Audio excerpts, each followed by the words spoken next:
Hello, welcome back. അപ്പോൾ നാട്ടിൽ നിന്നുണ്ടെന്ന് കുറച്ച് ചക്കയൊക്കെ ഇരിക്കുന്നുണ്ടായിരുന്നു കേട്ടോ. അപ്പോൾ അതുകൊണ്ട് എന്ത് ട്രൈ ചെയ്യുന്ന ആലോചിച്ചപ്പോഴാണ് ഈ ഒരു റെസിപ്പി കിട്ടിയത് കേട്ടോ. അപ്പോൾ ഞാൻ ഹെൽപ്പ് ചെയ്യാൻ വേണ്ടി ഒരാളിവിടെ ഉണ്ട്.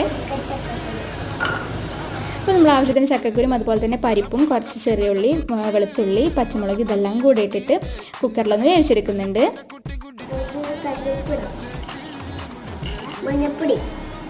കേട്ടില്ലേ, ആവശ്യത്തിന് ഉപ്പും കുറച്ച് മഞ്ഞൾപ്പൊടിയും ആവശ്യത്തിന് വെള്ളം കൂടി ചേർത്തിട്ട് ഒന്ന് വേവിച്ചെടുക്കാം. പിന്നെ നമ്മളൊരു ചട്ടിയിലേക്ക് കുറച്ച് കടുക്, ഉഴുന്ന് അതുപോലെ തന്നെ കുറച്ച് കുഞ്ഞുള്ളിയും കൂടി ചേർത്തിട്ട് ഒന്ന് വഴച്ചെടുത്തതിന് ശേഷം നമ്മുടെ ചീരയുണ്ടല്ലോ ഇതിൽ വേവിച്ചെടുക്കണം. അപ്പോഴേക്കും നമുക്ക് വെന്ത് വന്നിട്ടുള്ളത് ഈ ഒരു ചക്കക്കുരും അതുപോലെ തന്നെ പരിപ്പും കൂടെ നന്നായിട്ടൊന്ന് മിക്സ് ചെയ്യുക. നന്നായിട്ടൊരു പേസ്റ്റ് പരുവത്തിലാക്കിയിട്ട് ഇതിലേക്ക് ആഡ് ചെയ്തിട്ട് നന്നായിട്ടൊന്ന് മിക്സ് ചെയ്യുക. പിന്നെ ഒരുപാട് വെള്ളം ചേർക്കേണ്ട ആവശ്യമില്ല. നിങ്ങൾക്ക് വെള്ളം ആവശ്യമുണ്ടെങ്കിൽ ചേർക്കാം, പക്ഷേ വെള്ളമൊന്നും ഇല്ലാതെ ഈ ഒരു ടൈറ്റ് ബാറ്ററായിട്ട് നിൽക്കുമ്പോഴാണ് ഇതിന് കൂടുതൽ ടേസ്റ്റ് ചെയ്യുന്നത് കേട്ടോ. അപ്പോൾ എല്ലാവരും തീർച്ചയായും ട്രൈ ചെയ്ത് നോക്കുക, ഫീഡ്ബാക്ക് അറിയിക്കുക. Okay, by.